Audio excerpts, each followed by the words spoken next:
Not loading anymore. Recording in progress. Looks like we are live everywhere. I have a check on all platforms. So without further ado, let us go. Does anybody need the link so we can send it out, or are we good? Can we just go forward? I think we're good. Just give her. Awesome. Okay. Hello, everybody. Live for the first time here is at Home with Holmes, and we are honored for the first time to have Fergus, Kathy, and Brett all on the show because we have had none of them before.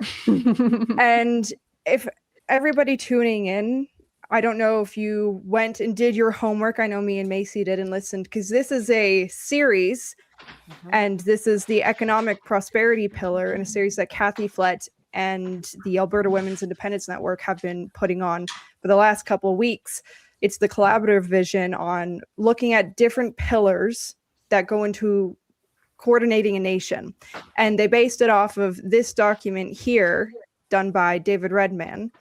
And because of his military background, he was like, if you're going to consider this independence thing or having a successful nation, here is a document you need to read, because this is an all-encompassing 25-year vision on what it takes to run a country.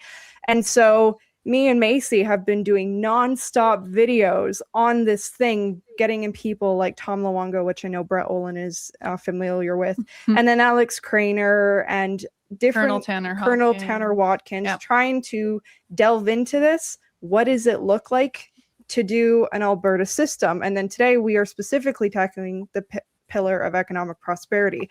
Hence we have Fergus, Hodgson, and Brett Oland on today. Now, Kathy, if there's something that you would like to add in for context, why you were inspired to do this series, why pick the document from David Redman? Because like Sean Newman alluded to on his episode that just went out, you know, he thought that was funny because he's self-admittedly a Federalist. So how did you think this would be an all-encompassing version of pursuing Alberta independence?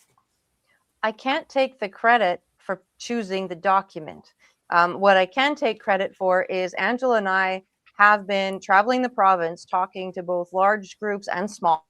It can be in halls, it can be in somebody's kitchen or in their living room. And we found the same questions kept coming up. And now the why do we need to be independent seems to be mostly satisfied. It's the, can we actually do this and how? That was the next thing that was coming up. And so the two of us, we got together with a friend of ours named Pet, and we use a shortened version of her name because she might lose her job if it comes out that she's helping us with this. She found this document and brought it to us and said, well, what do you think about this? What if we explore these 6 pillars? And then the idea just morphed from there. And we thought, well, let's put together a podcast. And we've got so many amazing podcasters here in Alberta. They're homegrown, already have a connection with Albertans on a lot of different things. Let's reach out to these different podcasters and see if they'd be willing to host these conversations. None of you said no. None of you even asked, what are we doing? None of you did anything. You just said, yeah, what can I do? Let me help. And so it went from there. Okay, so we had you guys. Then our next mission was to find subject matter experts in these fields, because any of us can read a book and any of us can answer questions. However, sometimes there is way more weight put on what someone else is saying who is in banking or who is an economist. Or we had Colonel Redman on our very first one talking about the document in Unity, and then he was also on the one for national security. And so it just morphed from there, and none of the subject matter experts said no. All of them said yes, absolutely. What can I do? How can I help? And the best part of this is, just as you said, Colonel Redman is a Federalist, and he said that to us. Like, you understand, I am not for Alberta independence. And I said, we do understand that, but we understand we need all the voices at the table. It's important that everybody is heard, and that we teach people too, as well, in this series, how to have this dialogue back and forth, because I think we've forgotten how to do that. We've forgotten how to be on opposite sides of an opinion and still dialogue about it and walk away and go have a beer after we're done.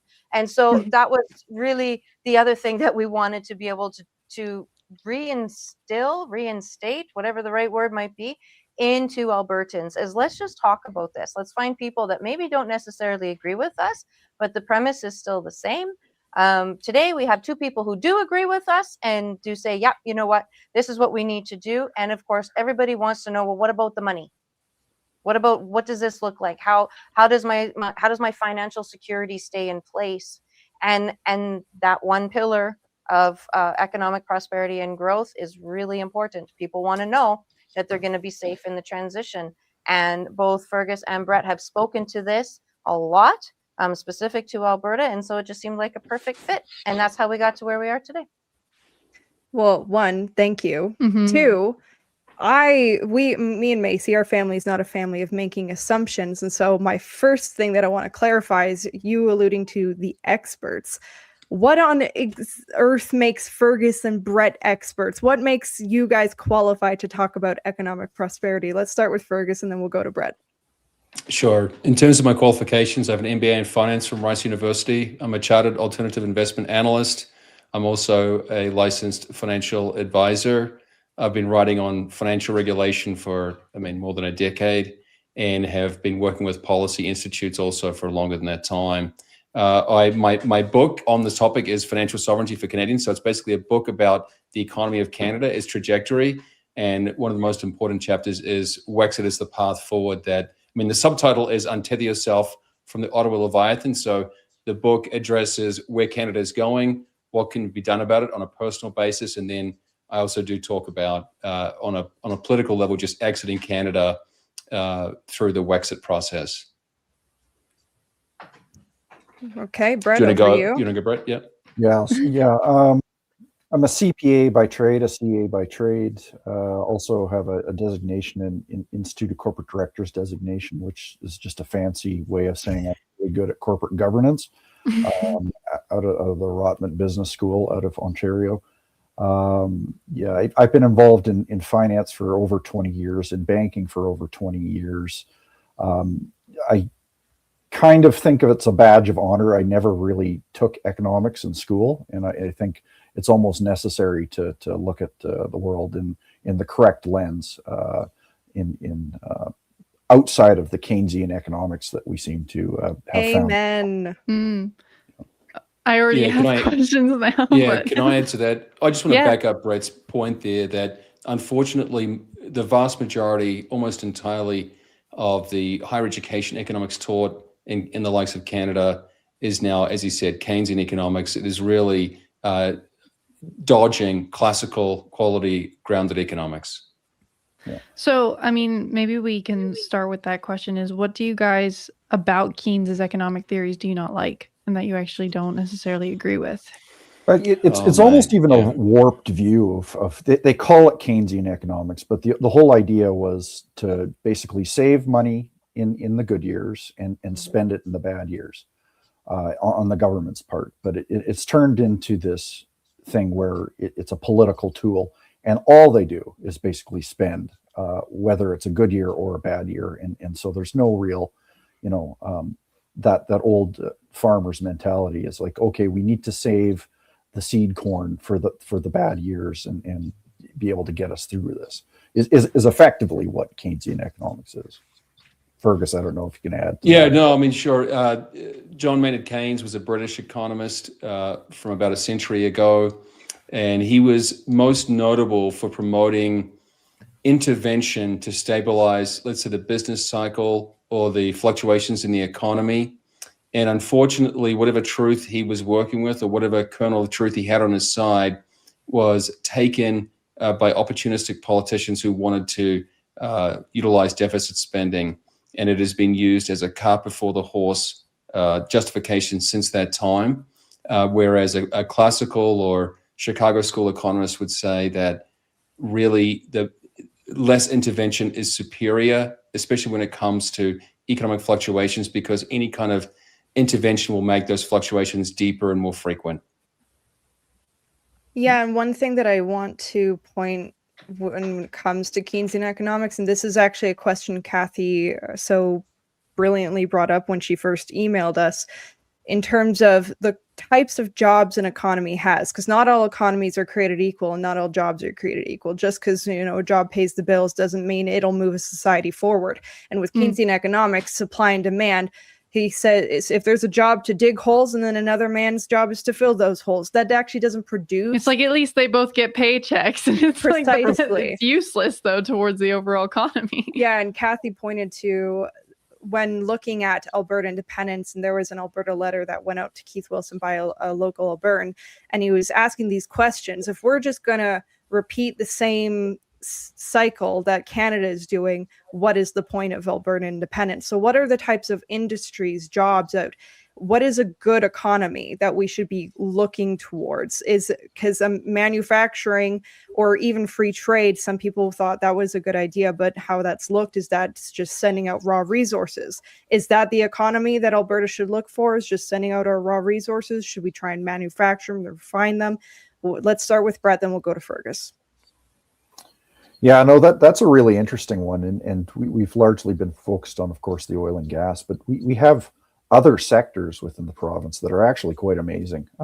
Manufacturing, you're brought up. There is one of the biggest manufacturing, light industrial manufacturing in Canada, in Atchison, which is West Edmonton. Amazing manufacturers. But the amount of manufacturers that are basically said, there's too much red tape here, taxes are too expensive, I'm out. And they go to jurisdictions like in Texas and make a fairly easy transition of it. So they can't improve the productivity of there. But, you know, the tech sector is actually quite good.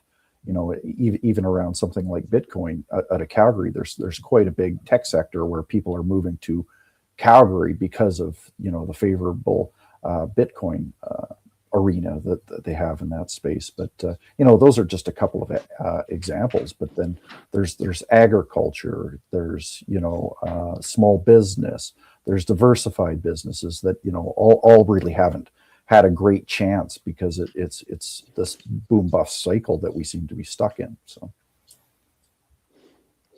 Fergus? Yeah, that's a really big question. I mean, what makes a favorable economy? There are so many metrics you could look at.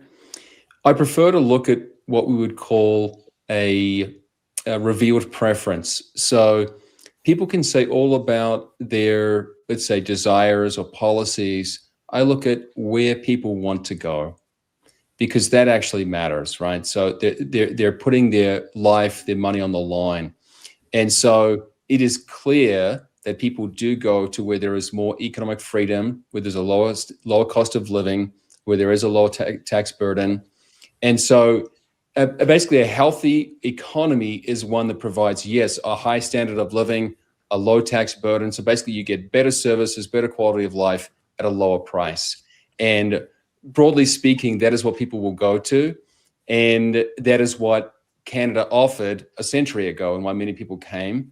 And still relative to the other provinces, Alberta does offer that. That's why Alberta is the big magnet for internal migration within Canada. Now, ladies, I'm just going to say this now. I have a million questions, so feel free to jump in and interrupt. That's what families do. But on that note, talking about money coming and people leaving, you know, depending on what's going on, there was a podcast that Bright you did with Martin Armstrong and the Sean Newman podcast, which me and MayCee and our dad did a series on the Alberta Prosperity Project Value of Freedom document, because we wanted people to be able to see just regular plebs trying to think, is this a good idea? And in every single episode we alluded to that podcast you did with Martin Armstrong, because you had written a beautiful document of proposing what a potential currency, Alberta currency and dollar, could look like, what the backings could be. And you so humbly were, you know, looking for Martin Armstrong's feedback. And his feedback was something none of us could have expected, which was, even regardless of the dollar or the backing, he said, you got to have a good rule of law, which is what the good governance pillar Redmond brings up. That's why that's so important. And then he said, and you need to have potential, and people need to actually invest, and productivity in each individual person.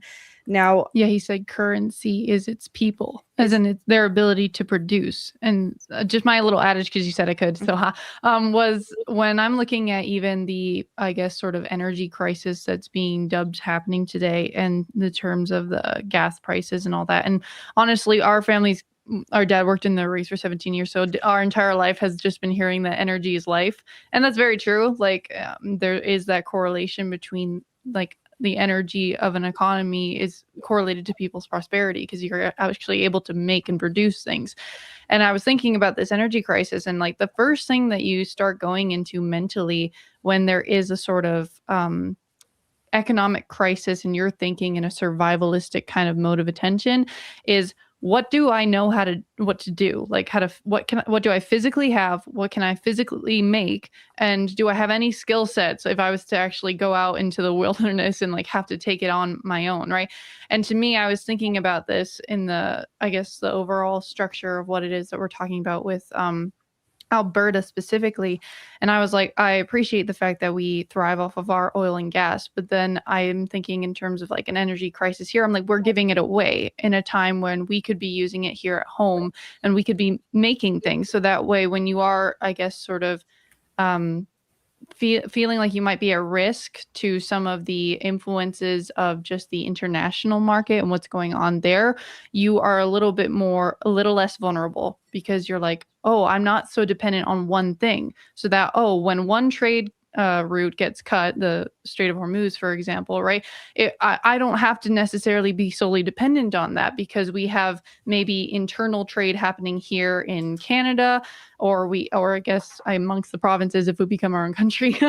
But then you're able to kind of take it on a bit more of yourself. So that way you're less volatile to that. So I guess, Maddie, if does that add a bit more to your question? Yeah, no, it adds to my question because one, I mean, the fact that Fergus, it's funny because you're still a relatively young man, but you alluded to earlier, people go where capital's treated well, and that's the thing that Martin Armstrong says over and over and over again. And he's been a hedge fund manager for years and years and years. So that's very good, because a lot of people were saying, investors and people are just going to leave Alberta. It'll be just like Quebec. Do you guys want to comment on that? We'll start with Fergus, go to Brett. Okay. Well, I mean, in my opinion, there will be such a boom in Alberta real estate investment when this happens, much like we see in Hong Kong and Singapore, right? These are some of the most advanced economies on the planet.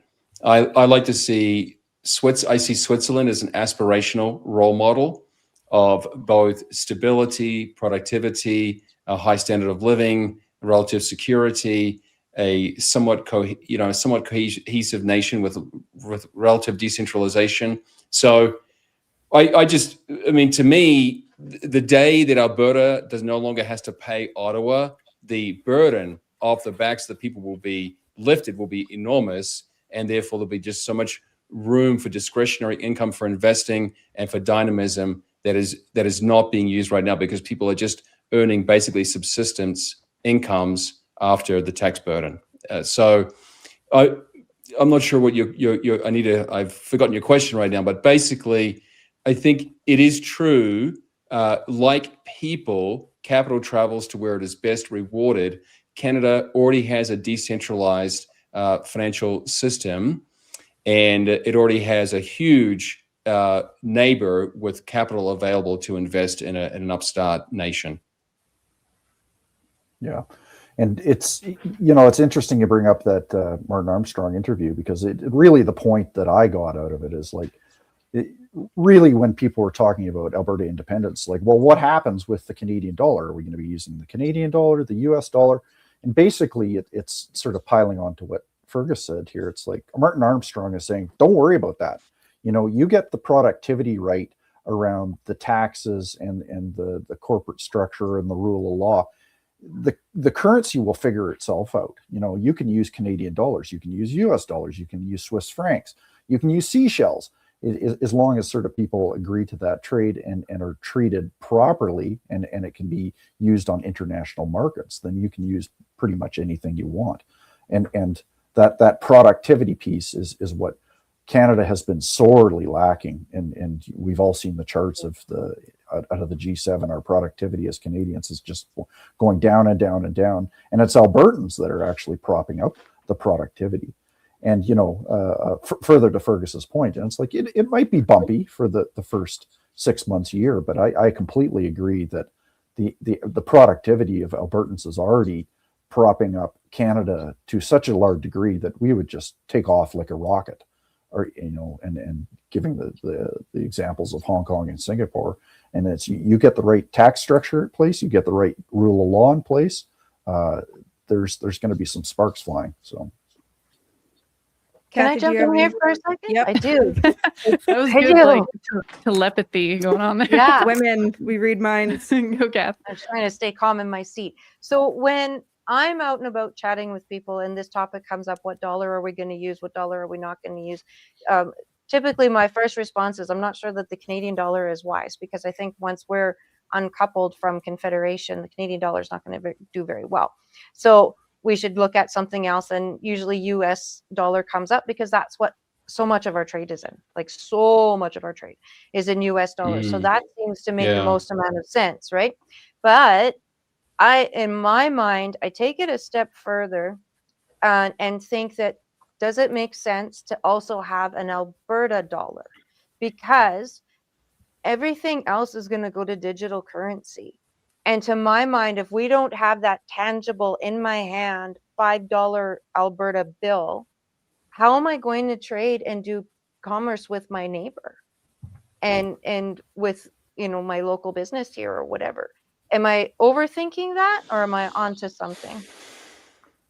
I would almost break it down into two parts. So you're talking about medium exchange, where you're exchanging a currency for goods, as well as store of value. I completely agree that the store of value will disappear as soon as Alberta disappears. Like the value of those dollars will just get inflated away to nothing. But it doesn't mean that you still can't exchange those for goods and services. I'm also on the page that, you likely should go down the path of an independent currency.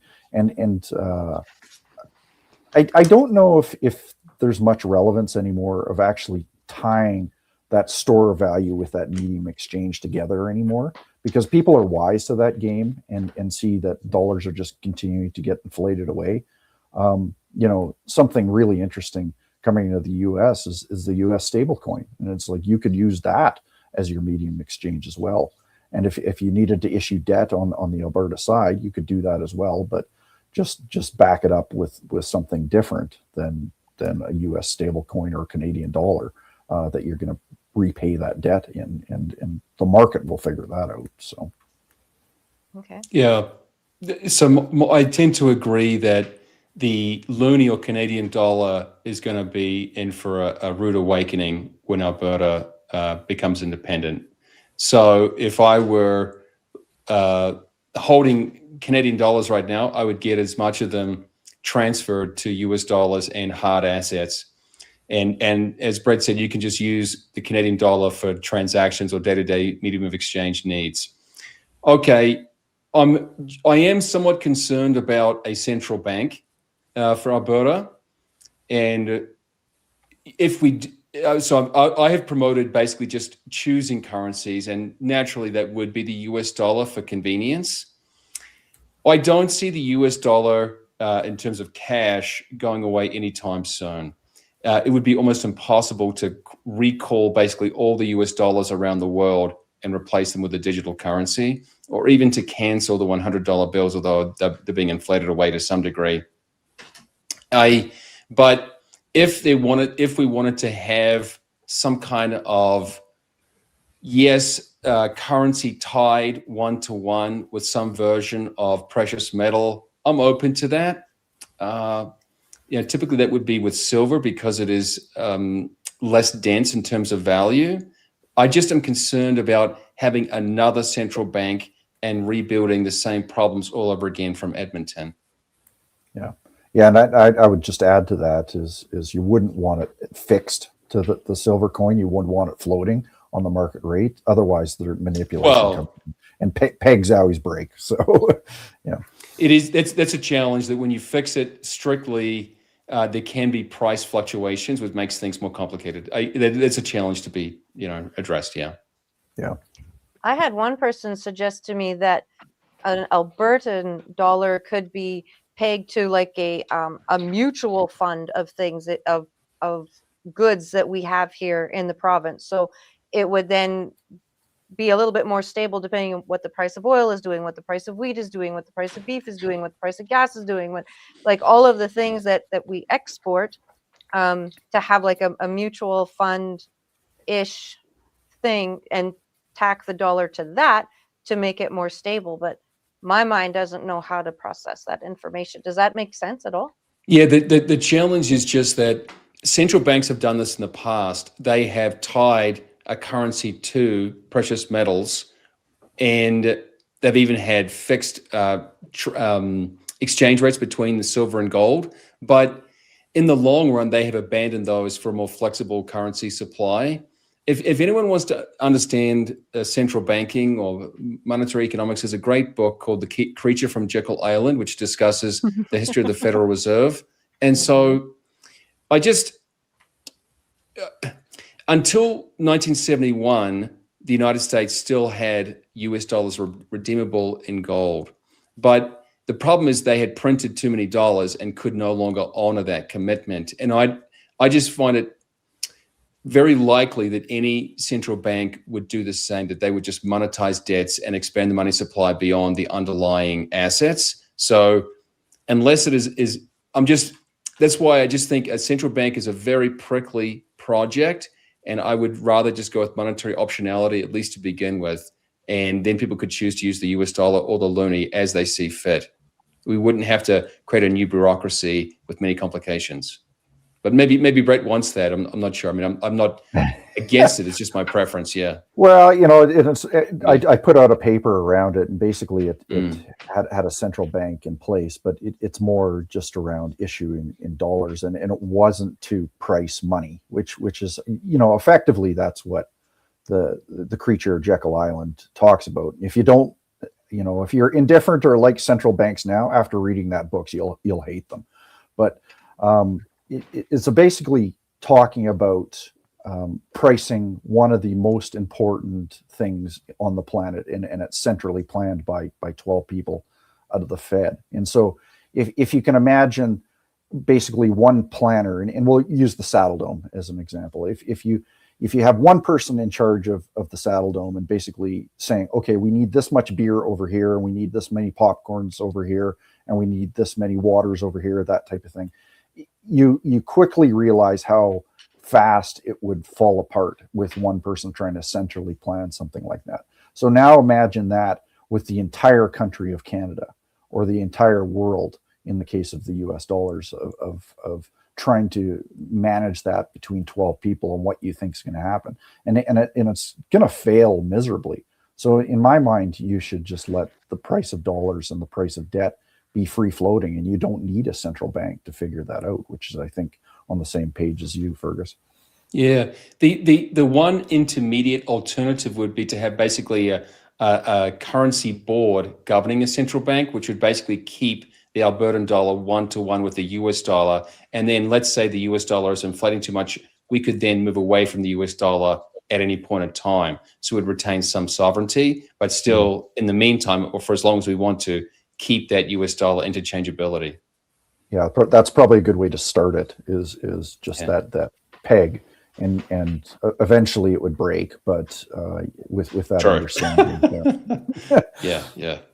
Now, Kathy, if I'm not mistaken, the idea that you were alluding to was it goes beyond just pegging it to precious metals. For example, there are the BRICS countries. One of the things they started doing was they were backing up the dollar with oil on top of gold, on top of some other resources. So it was tied to multiple things rather than just a precious metal, to maintain that consistency. If that's what you were alluding to, is that something that's more feasible? It seems to be working for BRICS right now. They got more trade going on in between, the BRICS nations and the whole Western world at the moment.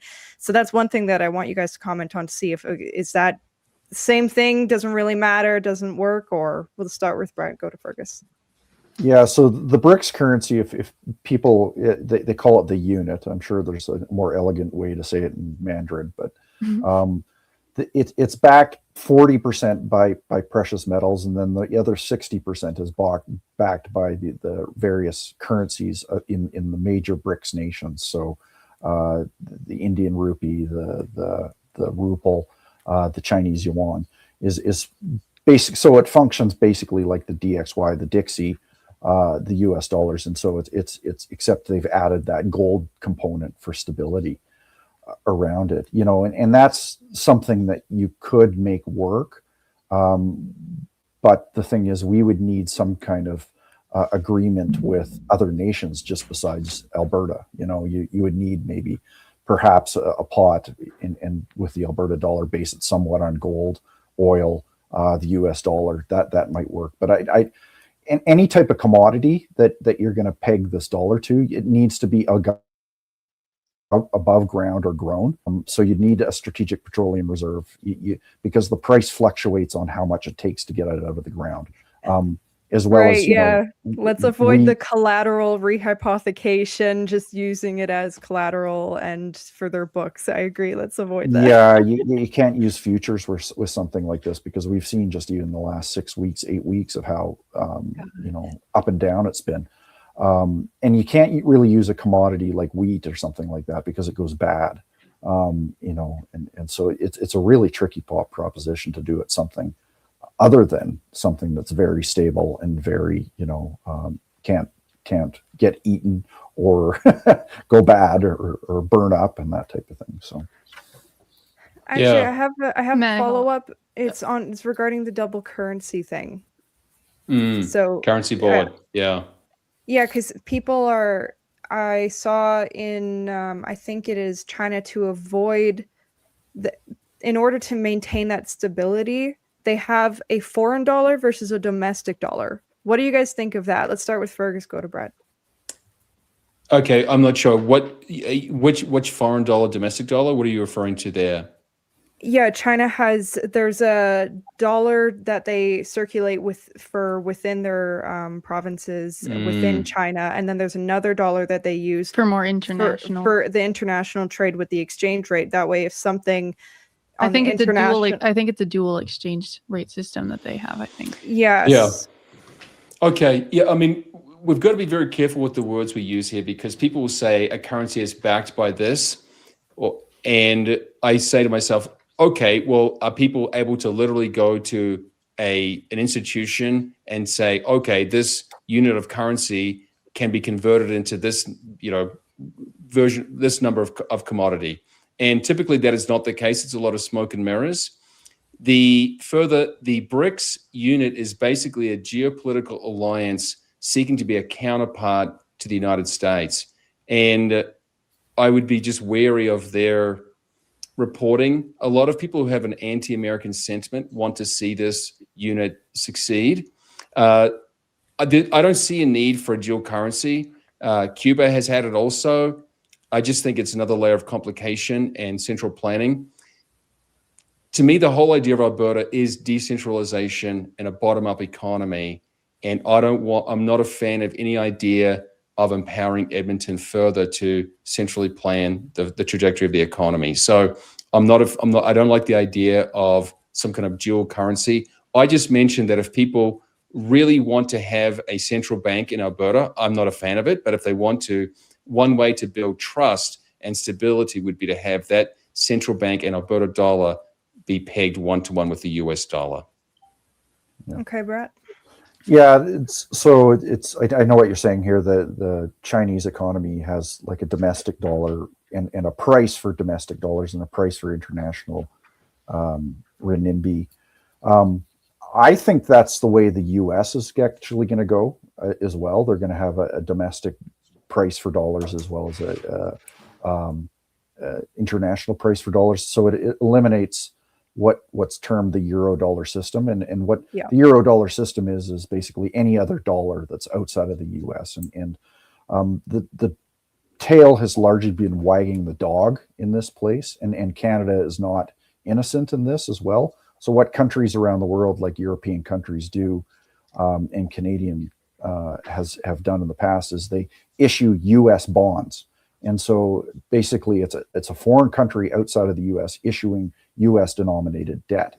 And you get it big enough where, to the point where all those dollars sloshing around in other countries can control the price of the dollar. The Americans don't like that. And so that's why I think they'll probably move to sort of like an internal dollar and an external dollar system. But all that being said, is I don't think the Alberta economy would be big enough to warrant something like that. We're talking about superpowers between the US and China that have the ability to that, and there just isn't that much demand for Canadian debt out there. You never go to Mexico and say, hey, do you take Canadian dollars? And they say yes. It just doesn't happen. They're always after the US dollar. So I don't think we're quite big enough to warrant that internal demand and external demand for dollars. So Mace, did you have something? Yeah, like, so for I guess a question that I had, and you were just alluding to how the US might do it in the sense of trying to sort of save themselves from speculative market manipulation from the international community versus what's happening there at home, and it just not affecting them domestically, because that can hurt them. So it's more of a bit of a protection strategy just for their own nation. But so, and then you said that you weren't really thinking that Alberta would be quite big enough yet, but emphasis. But I'm just wondering, so in terms of some, I guess, things that you guys might have thought of, some hypotheticals on how we would prevent, or at least incentivize less speculative manipulation, because obviously my sister and I were like, when we do brain work on the hemispheres, we're like, we know you can't eliminate a left hemisphere in people's brains, aka a very self-centered part of us that knows how to manipulate and wants to get basically something for nothing. So it's like, no, you can't eliminate that part of the human disposition entirely, but you can either incentivize less of it, B, maybe make sure it's a bit more honest. And so something that I was, me and my sister, when we were going through the Value of Freedom document with our dad, we were like, okay, so you know how when the Titanic sinks, they have different bulkheads, and it has to hit each individual one until the whole thing goes down. So it's almost kind of like, it stops the whole thing from sinking like right away. There's almost like protective measures kind of thing. I'm like, okay, so when we're thinking of different systems, we were like, well, what if you had sort of like a bank that was dedicated to like agriculture, and then one dedicated to industry, and one dedicated to, say, those in this world that like to play the speculation game. You could call it maybe even R&D, because then you know that there's a certain risk that's amounted to giving out a sort of loan to a person that's trying a thing, but they don't know even if it's going to succeed yet, and all of that. So it's just paying close attention to what's more risky, and then paying too close. So basically, also, does that help prevent a sort of bubble mechanism where, because what can happen is when it's all kind of amalgamated under one sort of egg in one basket type of method, the minute that a boom or a bust cycle happens and something bad happens, it can affect all levels of the economy. Is there a way to prevent all levels of the economy getting hit by basically speculative assholes that don't know how to manage their gambling addictions? Right. Does that banking system, would that be effective? Like, if this R&D bank in charge of that, if it goes down, is it correct to say that it wouldn't affect the agriculture bank and having banks for different industries? Let's start with Brett. Yeah, there's a use case for exactly what you're talking about. It's a state bank out of North Dakota, and it's I forget what the actual official name of it, but it's exactly what you're talking about. Is a bank in North Dakota that's very focused on agriculture specifically because of the number of challenges they've had around speculation or whatever it is. The Great Depression comes along, and it's a bank dedicated to that type of thing. Part of the challenge with something like that, and they've been actually very successful at the Bank of North Dakota with what they've done, and probably the closest thing to that is ATB in Alberta, where they do a lot of oil and gas lending and they cater, are supposed to cater to Albertans and that type of thing. Part of the challenge, just off the top of my head, is maybe what you do is you have one of those banking enterprises for major industries and that type of thing, and then maybe an entrepreneurial bank or something like that takes up all the rest. We do sort of have a mechanism for that in Canada with the Business Development Bank. Is it an effective mechanism? I don't know. That's kind of debatable. But yeah, Fergus, any comments on that? I don't know. Yeah, I mean, I just see. I don't think there is a need for any government banks at all, basically. So we can have all sorts of financial intermediaries that address different portions of the economy and have different areas of expertise. And the term speculation is often used as a pejorative, but I don't see people speculating as a bad thing. Whenever you invest, there's a certain risk premium, and some investments are higher risk than others. Venture capital is obviously the highest risk, where you're investing in businesses that are startups that have a very precarious future, and you understand that. Can Alberta be buffered from the entire world's fluctuations? No. But I think that the question often in life when it comes to government policy is, we have two options, either to leave it alone or to engage. And many people seem to think that we can always make things better, and often we cannot. So, I mean, I've used the example of Panama as a country that dollarized more than a century ago, and they haven't had their own currency in more than a century. And so they just haven't required this kind of intervention. So I would caution you about being fearful of speculation. I just think that that's a misunderstood term that is thrown around, and I don't see the need for any kind of government banks to begin with. Basically, that this should be left to the private sector to channel funds. And my concern too with a lot of these development banks is that they're basically just a hotbed for cronyism, to support politically connected people and to create jobs for people who do nothing, basically. Yeah, that's exactly what happened in the NDP era in Alberta. Is they pandered to their pet projects at ATB and gave a bunch of capital and liquidity to them, and that Fergus is exactly right. That's what happened. Is that they got it, and they got it good and hard of windmills and solar farms and that type of thing that then eventually cost the Alberta taxpayer because they went broke. Yeah. Yeah, Kathy, it is. No, ahead. it is tough. It is tough because we cannot stop other countries from having their own booms and busts, and that's going to affect Alberta. Like I said, the question is just what is the best way to address that? And ideally, you have a highly diversified, productive economy of your own, so that you can handle and adapt whatever changes come your way.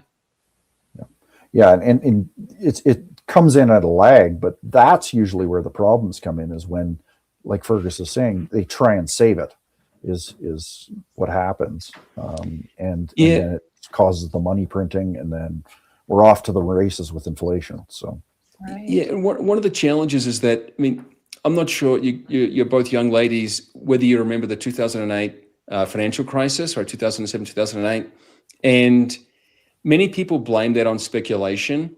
There's a great deal of misunderstanding about that case of history, that there were all sorts of regulations and subsidies in place to promote indebtedness to people who really could not handle the debts. So I'm concerned that people often misunderstand what happened there. And there were all sorts of derivatives or more complicated financial instruments that exacerbated that problem. But there was an underlying subsidy or promotion of loans or debts to people who really couldn't handle them. And then, of course, they went down in a wave. No, I understand. And the thing that you guys are bringing up, and this is why Colonel Redmond bringing up all these pillars and saying that they're interconnected is very important, because when it comes to banking and banking systems, when you look at history, you can look at a hands-off approach, Adam Smith's invisible hand type thing, but that can also end up, when you leave it entirely to the private sector, you've seen it go wrong. When you too much government, you've seen it go wrong. MayCee and I doing the work on the brain, we understand that it doesn't really. We have a comment, and it was about, can we do the American system of political economy? And that's the idea of a national bank. Now, some people associate a national bank with such a central bank, and that's not necessarily a wrong association, because in the wrong hands, a national bank can just become, somebody that just gives out debt. But the funny thing is, when you look at debt and credit, two different words, but they describe a similar mechanism, and you guys can jump in, correct me if I'm wrong, but that's when I was looking into a credit national bank and giving out loans for the idea of potential and to build something.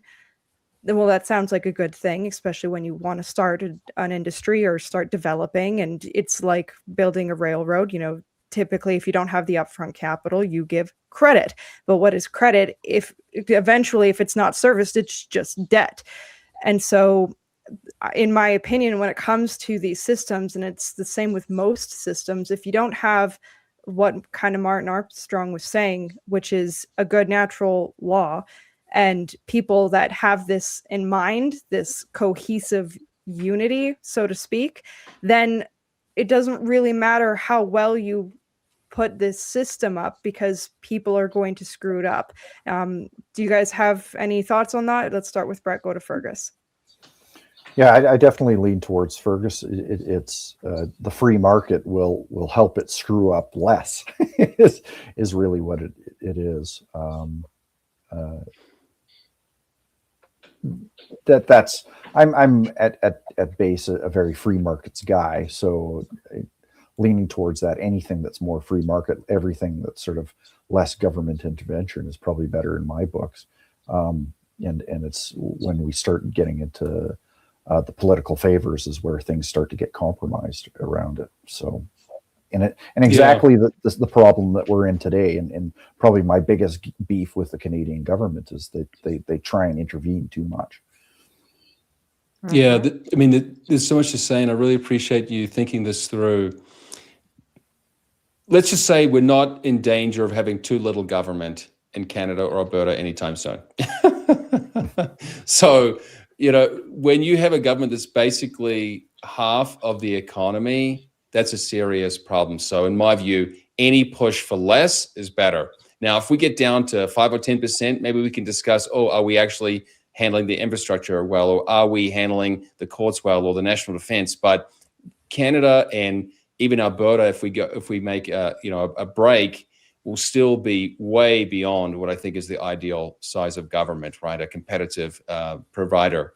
Now, in terms of the bigger picture, this is a very important point, that some countries like New Zealand, where I was born, don't actually have constitutions. What matters more is the people. And that is why I'm such a big fan of Alberta independence.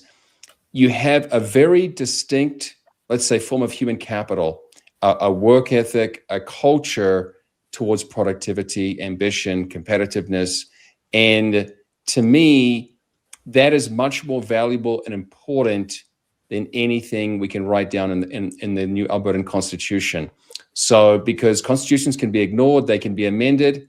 What will make Alberta attractive is the Albertans themselves. And so to me, that is the real kind of foundation. It is the pioneer people who built Alberta who are appealing as, like I said, the new nation's foundation for both investment and economic reliability or stability. So, I'll hop on top of that. So my brain goes in like all sorts of different directions. So when we were talking about that individual that was bringing up the, American system of political economy, I'm wondering what your guys' thoughts are on that, is because there's, as you're saying, no small shortage of already government interference in Canada, right? And so we're trying to figure out, well, like maybe less would be more. And so then maybe afterwards, like you guys were talking about, then we can start, discussing about a little bit more of what that would look like in terms of implementing Alberta's government, say it was to become independent, and what its role might be. So my question then is, in terms of like, what are your thoughts on the idea of like, because if it's too I guess free market, hands off, my concern is a bit of the dumping of foreign cheap goods into our economic system that is a threat to domestic industry. And so when you have it where it's like some person who I guess is owns the import and or retail, and then it's basically just they bring in this foreign good at like half the value, and then people here at home, it takes like, I don't know, $15, whereas this shirt now is $2 to bring in, so it's easier, right? But then it eliminates competition, and unfortunately we've been talking this whole time about production, and it's like if we eliminate domestic industry because of the competitiveness, because people have learned how to game the system to earn more, and they don't care about the national industry, like they can earn profit regardless of if it's actually in their own home country or not, then I'm like, what does that say about I guess sort of productive capacity? Because when you lose that, as in the ability to, because all these people are losing their jobs because they've been taken over by some other foreign entity, right?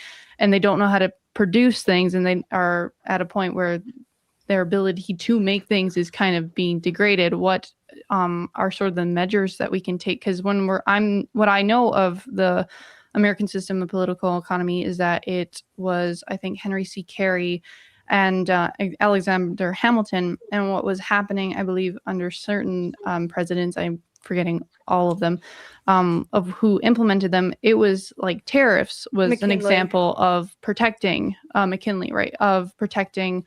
And they would go as high as like 40 to 50%. And so that was a version of protection in the sort of term to get yourselves, as we've been seeing in some of the comments where some people are like, take care of yourself first before you export, as in we should actually be doing it more on a surplus, as in take care of your own backyard first and then help out the broader community. I think the thing that's nice is that it doesn't always have to be so static. It's like you can have your tariff, so that way this person can develop, and then you're good to go. We're developed. We did the thing, and now that we are at a surplus, we can start looking at our neighbors, and that gives us enough room to go like, oh shoot, like if I can help, then we can start exporting, give what we have, because we have enough for ourselves here at home. So I just wanted to get your guys' thoughts on that, and then we can start with Fergus if you want.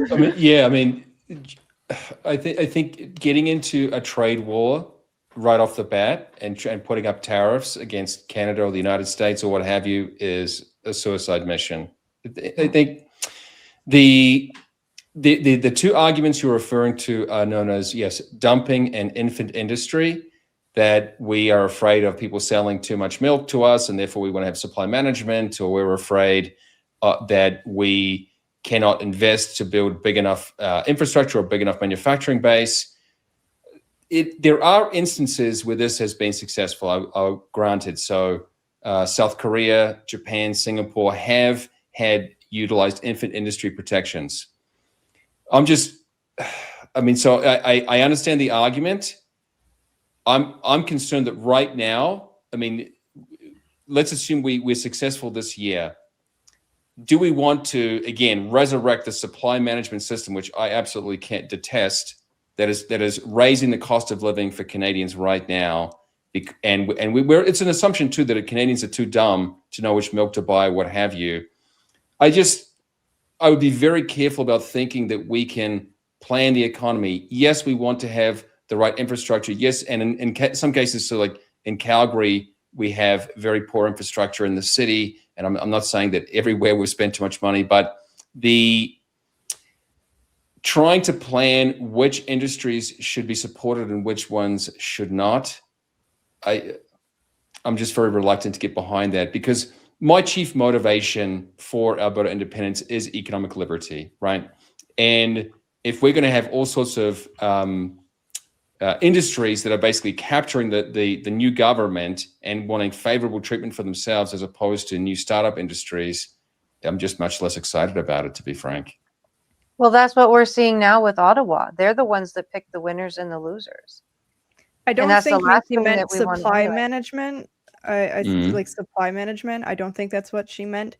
just, looking at, because when McKinley implemented it, it was trying to give a little bit of a buffer. I was listening to a podcast with Dennis Kalma, who co-authored the Alberta Value Freedom document. And because John Bolton had some questions from the audience, and one was regarding that very thing about with the investment in Alberta businesses starting off. And one thing I'm very appreciating, Fergus, that you every time we bring up a question, you bring it right back to the here and now. And I am recognizing that the questions me and MayCee are bringing up, they are definitely long-term visions about how, because looking at history, we're looking at things in hindsight, of course. So we're looking at these systems that could eventually bring Alberta to serious prosperity, but you're trying to manage this is how we get started. So you keep bringing it down to little things that we can do right now that'll just start easing us into. So I do appreciate that, because that's a lot of what the concerns are. And Kathy wanted to talk about the pension plan, which we will get to, because a lot of the questions people have are about the immediate transition. And on that podcast with John Bolton and Dennis Kalma, some people were wondering about, their RRSPs and the retirement savings, because they wanted to know. And Fergus, you already kind of alluded to it, but let's expand upon it for those who didn't catch on that, is in the immediate, if Alberta separates, Canada dollar goes down. What do we do for our retirement assets? What do we do for are we still going to receive the CPP? What should we do with our investments? That's an immediate thing people are wondering right here and now for Alberta independence, and whether or not it'll sway them to vote yes or no on that referendum. So let's start with you, Fergus, and go to Brett. Thanks so much for your comments. And just one note, I would be very careful about trying to replicate the United States. The United States has similar problems to Canada's problems, really. An unaccountable or corrupt central government. It has escalating debts. And also there are pushes for independence movements, especially from Texas, to leave the United States. So similar to Alberta, already a majority of Republicans in Texas want to separate or leave the United States. So I would be very careful about that. Now, in terms of the pension plans, I mean, first, anyone right now can leave Canada and go and live in, Puerto Rico, wherever he wants to live, and still collect the Canadian pension from there. So there's nothing, and this is the same with the United States. You can move to another country and still collect your Social Security. So I just don't see that as a problem. My concern with this issue is typically that people are looking, they just feel unease about the idea and looking for an excuse. I see the pension plan as almost a non-issue, because Alberta would be so prosperous and be able to handle any new pension that it's really a non-issue. Now, my preference would be to get Alberta out of the Canada pension plan right away, and then as soon as we're independent, let people choose their own or have their own specified accounts. So that would be a defined contribution rather than a defined benefit plan. So we could have people stay in the legacy system, but ideally we would just keep that going and pay out the people who've already paid into that, and then have a new system when Alberta becomes independent. I mean, I don't want to be, I just want to invest my money myself. I think that people should grow up and not rely on government to plan their retirements. But I know that some people are still, looking to government to take care of them. It's to me, it's unfortunate. But so we would move to an alternative from Alberta. And like I said, already people can leave Canada anytime. Now, in terms of the currency going down, the CPP payments are tied to inflation. So there'd be adjustments for that. So anyway, so maybe I should hand it off to Brett if you want to have a crack at that, man. Sure. Yeah. Yeah. Fergus gave sort of the carrot. I'll give the stick on some of this. So I have no doubt in my mind that the Canadian government would make good on people's pensions remaining in Canada right now. But here's the problem. They will nominally be good, but purchasing power bad.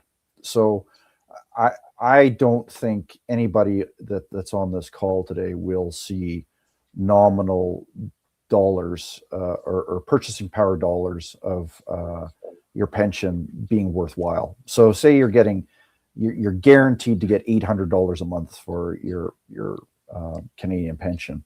I think that we're down a path in Canada that's so bad that $800 you're going to be lucky if that heats your house for a week. And so I think anybody reluctant to move away from Canada at this point, you have to think about that Canadian pension plan is not going to be there from a purchasing power perspective anyway. Maybe nominally they'll make money good on that pension plan payment, but it's not going to be worth spit, because the thing is we're headed down a path that's going to inflate that away. Yeah. And I know you have sort of that inflation adjuster in there, but they lie about inflation constantly. I agree with you on that, Brett. Let's do the stick approach then. For some reason, many people revere the Canada pension plan, and I think this is crazy. Okay, now I've spoken about this at a few events, but right now, in my opinion, the Canada pension plan has more than $2 trillion of unfunded liabilities.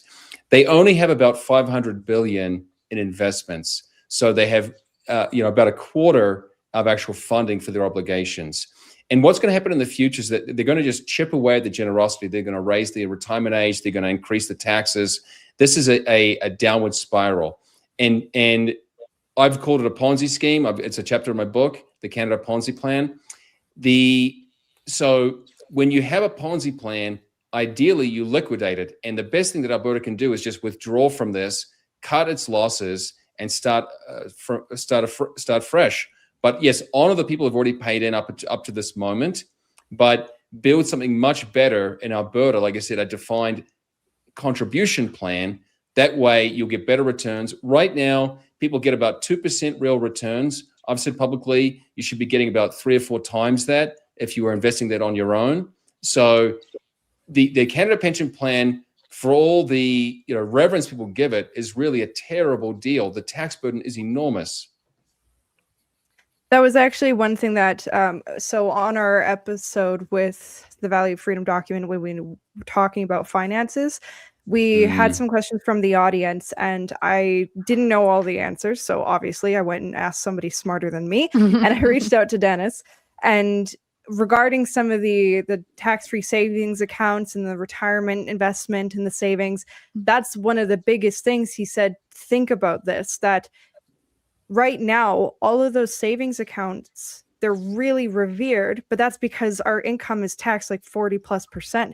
In an independent Alberta, when things could be, you could have no personal income tax or less than 10% for corporate income tax, you aren't scrambling to save your money anymore because you actually don't have all of the tax and you don't need to put any savings on it, which is kind of what I'm hearing from you, Fergus. Keep that in mind.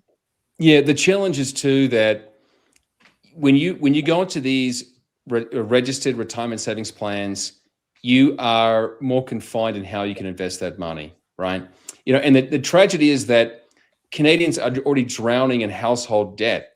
So incentivizing them to put it into a fancy plan is really foolish when they can't even pay their credit cards. So in some ways, you are encouraging them to save when they just don't have the capacity. The underlying problem is not, let's say, the bureaucracy or the rearranging of the deck chairs. It is the actual productivity underlying that. And so I agree with Dennis in that regard, that really we should be focusing more on how to make Alberta more productive and thriving rather than how to push money in different directions. Brett? Or Kathy, it looks like you wanted to speak too. Okay, let Brett, and then I'll go. Let's go get Brett's view, and then we'll go to Kathy. No, completely agree on Fergus there. I just have, and I've thought this for 20 years, is I'm not going to see one dime worth of CPP as when I turn 65 or whatever day. And if I do see something, it's thanks for the pizza, for this month type thing. It's just not going to be worth spit. And you touched on a good point there, Fergus, around the registered products. Is like registered products in Canada, they're transferable. So you can move it to any financial institution, and the money actually isn't held when you're in a registered product. So like a tax-free savings account, an RSP, a LIRA, that type of thing. That money's not sitting with the government. All it means is it's registered with the government. So they have record of it. So all you would have to do is basically transfer it from the Canadian system to the Alberta system, and it's still registered. It's the assets don't move. It's just it means that it's a tax-free haven that is with one financial institution or a different financial institution. Yeah, it just means you're penalized for spending it early, basically, because it's devoted to retirement. Yeah. Yeah. Mm-hmm. Yeah. Kathy? I would like to, if I can, bring this into the here and now questions that I'm getting asked all over the place, and I know that Angela is too. So bring it right down to just the day-to-day, everyday Albertan life. What is this going to look like? And those questions are, what happens to all of these banks that are Canadian banks? Like, what if they don't bank with Bow Valley? What if they don't bank with ATB? Are they now foreign banks? Is their money safe? Is their mortgage okay? What does, as we transition from a Canadian dollar to an American dollar, is it just every time we go and pay for something or go take money out, we switch one for the other? Like, just in a practical sense, what does that look like when we go from here to here? Brett should take this one, mate. Yeah. Okay. Well, what my thoughts are is we'd have to use quite a bit of leverage. So 83% of Albertans, it's actually Canadians, 83% of Canadians bank with one of the main chartered banks, so one of the big five. I think if those bigger banks want to do business in Alberta, which I suspect all of them would, they would get on board very quickly with something like a new Alberta bank charter or something like that, where basically you better make money good on this, or otherwise there's going to be a lot of shareholders that are unhappy with a lot of your loans going sideways, or whatever it is, because you have to think about, there's two sides to the balance sheet, right? So there's the asset side and the liability side. And if they don't want to make money good on all our deposits that are sitting in those main Schedule 1 banks, fine. We're not making good on any of the loans either. What do you think about that? So I think there's a lot of leverage that we have in that place where we could have a significant amount of influence. So. Yeah, there are already jurisdictions around the world where multiple currencies are being used, and Canadians are relatively familiar with this because they do use the US dollar, and they'll have accounts with both US dollars and Canadian dollars, right? So if you go to Northern Ireland, people will both be using the British pound and the euro, right? They'll both be in circulation, and when you go to pay, they'll ask you, do you want to pay in this, right? When you go to pay with your debit card, right? Or if you're in Switzerland, do you want to pay with the euro or the Swiss franc? So I don't see that as difficult. Even now, when I buy things on Amazon, they'll say, your credit card is in this currency. What do you want us to charge you in this? It's really happening at a rapid clip that people are adapting to a world of different currencies. And I just think that, so I think that aspect of the transition will be relatively painless. It is true that most of the big Canadian banks, now Brett would know better than I do, they have a presence here in the United States, right?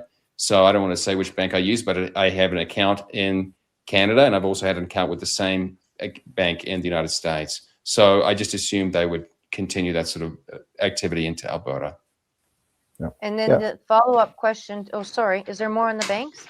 No, I just completely agree with Fergus on that. Yeah.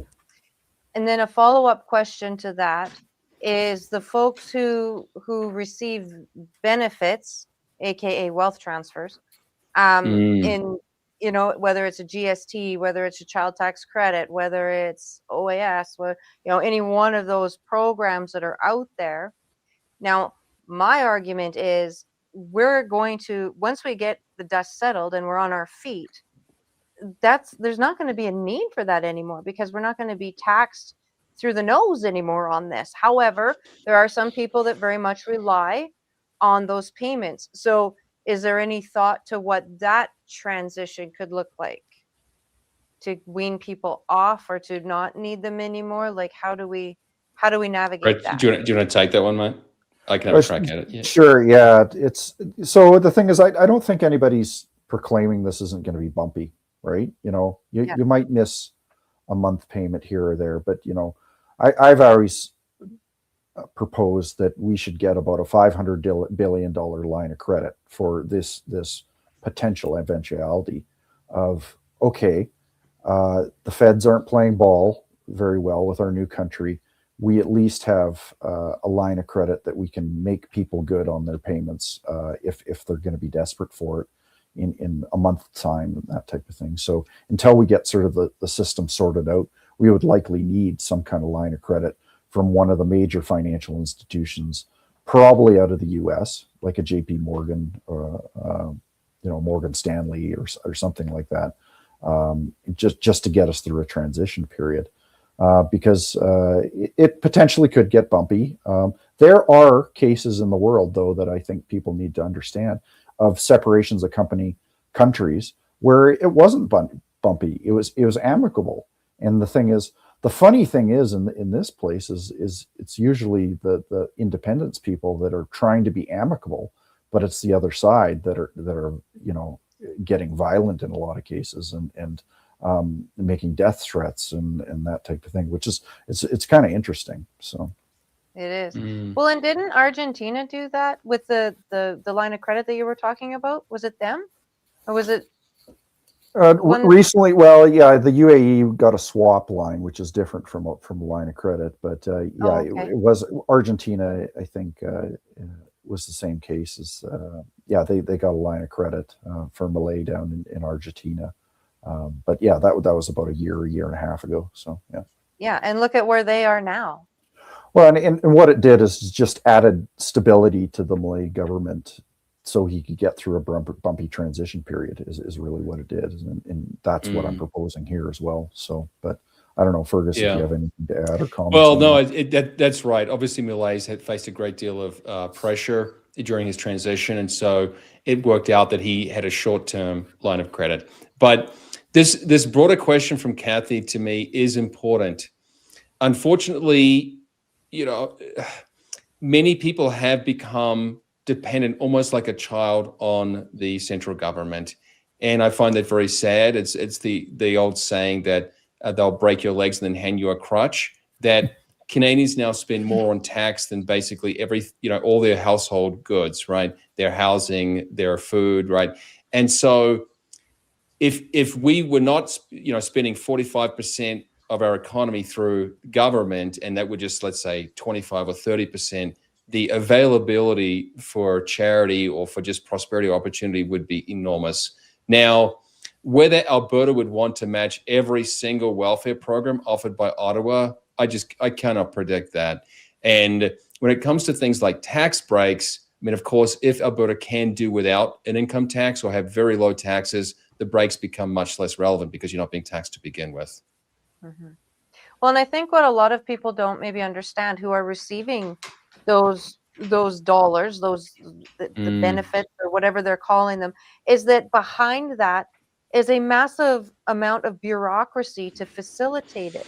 So if we didn't have to pay for the bureaucracy to facilitate it, your taxes automatically go down. But not everybody puts that together. That when we get to the place where we've got a smaller government, we're not managing all of these programs to manage people and to, keep them beholden to the government, because the minute you make 5 cents too much, we can't give you this anymore. So don't you dare go making yourself better, or you're going to lose this extra $100, right? Like, that's really what they've just created, is to keep people under thumb that way. And I'm not sure people are putting it together that we're going to have an opportunity to really reset that. Or at least that's how I see it. We're going to be able to reset that so that nobody needs to be reliant on government for anything, because there won't be a lot of government to rely on. Well, Kathy, if I can bring us back to the original paper you proposed for us to read, it refers to a bunch of Canadians basically being like children and being afraid of any kind of risk or their feelings being hurt. Without any risk, there's no evolution, there's no dynamism, there's no creation. So if you want to have a frozen economy with zero risk, fine, just stay in Canada and you'll become a third world irrelevant place. So there has to be some level of dynamism. And yes, of course, like Brett has said, there's going to be some uncertainty. Without uncertainty, there can be no evolutional growth. So this is a useful, this paper, it says 20 something pages, but it's really only about 10 pages of content. There's all the packaging, and it's very readable. It just refers to the changing dynamism of Canada, how 60 years ago there was so much optimism and promise in Canada, and now, of course, it seems like it's night and day almost. I want to comment on that because, Kathy, you bring up a very good point, because some people that are very tied to the Canadian identity, they will feel bad for what Brett said earlier, that as soon as Alberta separates, the Canadian dollar tanks, and they don't want to hurt their fellow Canadian brothers or sisters. But one thing that you alluded to, which is something I found out recently, even regarding to Quebec and their hydropower, the thing is they could raise the price by 2 cents, and then they don't qualify for equalization payments. And a lot of people don't know that. So the thing is, when it comes to Alberta separating and people are talking about the potential that Albertans have, it's also, whether people like it or not, an opportunity for Canadians and their provinces to also pursue better economic prosperity, because a lot of them are very capable of such.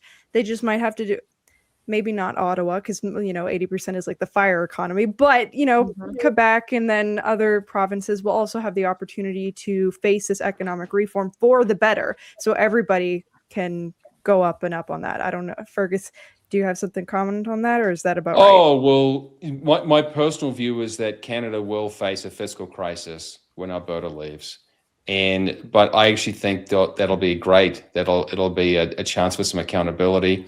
New Zealand faced a fiscal crisis in the 1970s, 1980s, and they had a huge market liberalization. They cut a whole bunch of subsidies. They opened the economy, and now we're the top dairy producer in the world of milk powder. And our economy restructured. We had to transfer to different products or whatever, but we went through a growing up period. It was a very healthy time, and I just think many parts of Canada need a kick in the butt, and this will be that treatment, basically. Yeah, and that's sort of where I just cannot see a path out of this. So it's either sort of take your licks now, or in 3, 5, 7 years, you're going to be really taking your licks when the entirety of the Canadian economy really gets kicked in the ass. Mm-hmm. Yeah, keep in mind that this year is the negotiation of the trade agreement with Mexico and the United States. And at present, it looks like there's going to be some kind of showdown, and it could go very badly for Canada. And I just think this is crazy to pick a fight with the United States over. Basically, it's like a self-harm. So I tend to agree with Brett too that Canada is going down a very bad path. So yeah, take either reform now or just continue getting worse. Yeah. MayCee, Kathy? Something that I thought was interesting that I was just randomly thinking of as well as you guys were talking was that, like, I love how we're doing the economics panel, but economics is so tied to everything else, and everything else is so tied to economics that it's kind of like you can't touch on everything in one podcast, although we can try. That's why they're doing 7 episodes. Exactly. So go watch the other ones. But that's why, like, even when Kathy was alluding to the fact that we have such a dependent culture, you know what I mean, in Canada right now. And there's so many people that are, babied on the welfare state, right? And then Alberta's been acting as basically the welfare hub for the rest of Canada for its inception. And it's just, even thinking though, on the prospect of just like the fact that in the Value of Freedom document, it touches on the fiscal draft in it, as well as like the idea of like immigration, for example, because what I was thinking of is like you wouldn't be necessarily having to, provide such programs to people that are so dependent on it, because they're here to work and then put that wealth back in their home country. And it's not even meant to be staying here where it is that we're trying to grow. And so I'm like, when that gets solved, like as in like all of the amounting policies that can get put on top of one another, so that way we can be in a more economically viable situation, so that way we're not necessarily having to repeat what Canada's doing and making promises, and albeit false promises, to people that not that there isn't any like respect and love for you as an individual trying to serve your family and such, right? But like us trying to serve our nation first, right? Put on our own mask before we can hand it over to someone else, right? It's like that's, I think, some of the cool part about trying to deep dive into these concepts is the fact that there's also going to be ripples that will be added on top of each other, so that way we can be in a better position than we are right now. Yeah. Well, MayCee, I'm very concerned about the right incentives and attracting the right people. Mm-hmm. For many years now, especially let's say the last 25 years, Canada has had a more generous welfare state than the United States. And that has attracted more of the ambitious people to the United States, right? People who want more of a meritocratic or competitive place.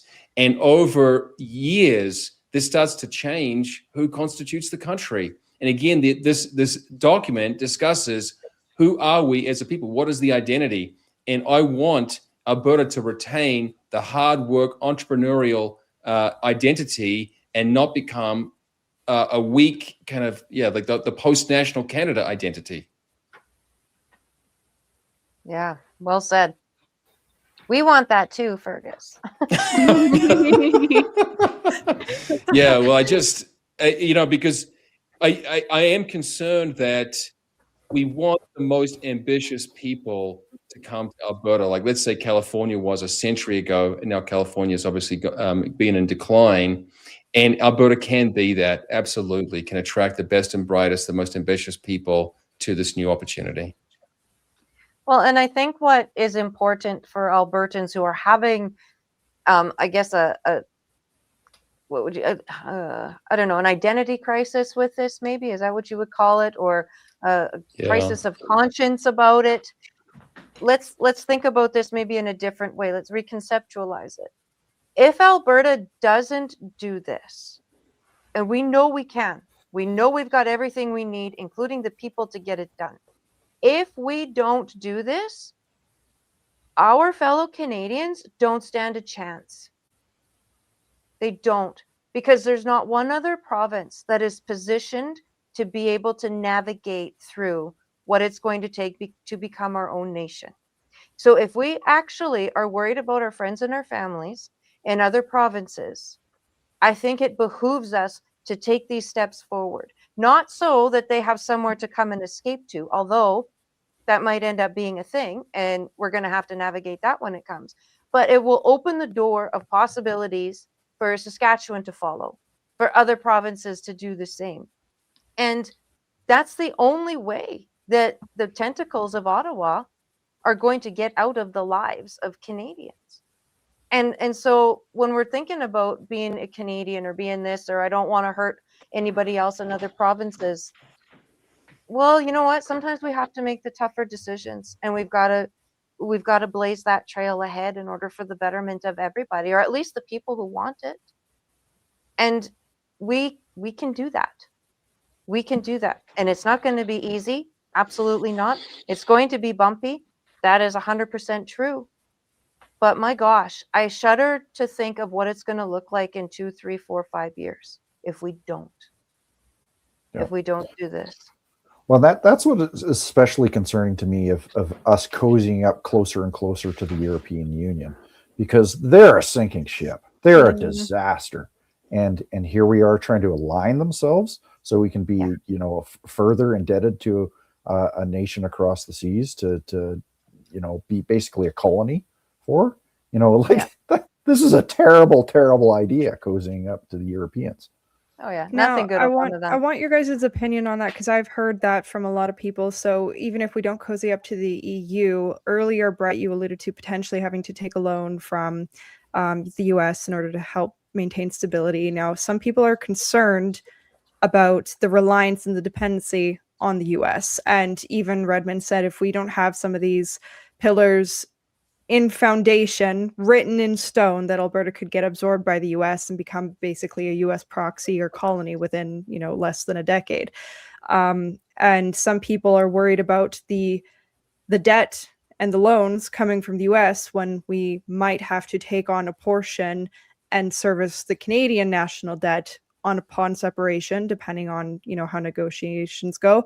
So what are your thoughts on that? This dependency on the US, how long is it going to stay if it's there? How can we eventually decouple from that? Let's well, for clarity, it wouldn't be with the US, it would be with one of the US banks. So okay. Like a JP Morgan or Morgan Stanley, or one of these bigger. So it's not just Trump. No, it's not. It's not Trump. It's basically, we've got an agreement with a major U.S. bank down there. We don't have an agreement with Trump, and he can't use it as leverage. And the thing is, we're going to have to be fiscally responsible. And I'm a big sound money advocate, and so we should be fiscally responsible and paying back that debt as quickly as we can. But if we're able to get production ramped up and use our taxes wisely, I think we could pay down that debt very quickly. And I think that should be basically one of the top objectives, is to get out of the thumb from any debt. Whether you're in your personal life or at a country level, you should actively be trying to get out of debt. Fergus? Yeah, just in terms of that mixed identity or identity confusion, Kathy is doing great work in that regard in promoting the proud Albertan identity. Regarding this USA boogeyman, the orange man bad concern, I hate to say this, but I think it's a real non-issue, in that there's just no way the United States would invade or impose itself on Alberta, the closest ally they could get. The Americans would have an incredibly supportive ally. They would have much more basis to be in confrontation with Ottawa than with Alberta, right? Since Ottawa is trying to be closer with the European Union and the Chinese communists, that really is a power play against Washington, D.C. Alberta is really not in conflict with the United States. I have spoken against the 51st state idea. I just want to reassert that I really think Alberta has its own thing going on and can be a unique nation and doesn't have to rely on a struggling United States. That's really, it's very nice to hear. I mean, between Fergus, Brett, and then even Dennis, all three of you have expressed a very sanguine attitude, which is optimism for those who don't know the word sanguine, regarding Alberta independence and how long it'll take to recover. Everybody thinks that between negotiations and other people, when it comes to money, and one of David Redmond's concerns and criticisms was he thinks that Alberta has been thinking a lot about the economics portion, but not the other pillars. But the thing about that all of you guys have pointed to is the fact that when it comes to money, everybody's ears perk up. Everybody starts listening. So even the other people that we're negotiating with that would potentially be considered our enemies, they're going to be looking at this like, if we don't pay attention and if we don't strike a deal, we could be in trouble just as much as any other person. And that's something that all three of you have kind of alluded to be a bit more realistic about the, yes, it'll be risky and there's gonna be bumps, but it doesn't necessarily have to be, because this isn't the first rodeo, so to speak. Other countries, just within the last year, there were 50 countries that went independent. It's not something that's never been done before necessarily. So that's one thing that I think people listening should take away, to despite the fear and anxiety about the unknowns, of which there are many, it's doable. And it's very practical, especially, Fergus, with what you said, the people. If the people stay together and have good heads on their shoulders and a good community, which is what we've been building with this Alberta identity, what Fergus and Kathy, you alluded to, that it's a path that we can walk, and we're not going to be walking alone, because allies will show up.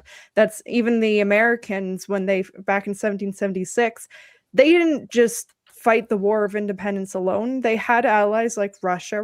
There wouldn't be an American. There wouldn't be an America today without Russia. And I believe Alberta will also have those allies, as you guys are alluding to. The US doesn't need to be looked at as this bad boogeyman. And even the US, there's a differentiation between, US Trump and US institutions.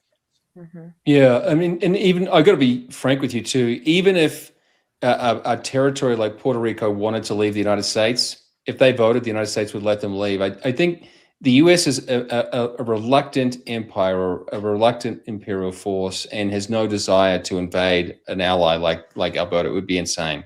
So the bit, just to me, I think that the message I would take home from tonight is that when Alberta is independent, suddenly people will have, far more money in their pocket, and they'll think, what did Ottawa ever do for us? Everything we already did locally anyway. There would be so much continuity.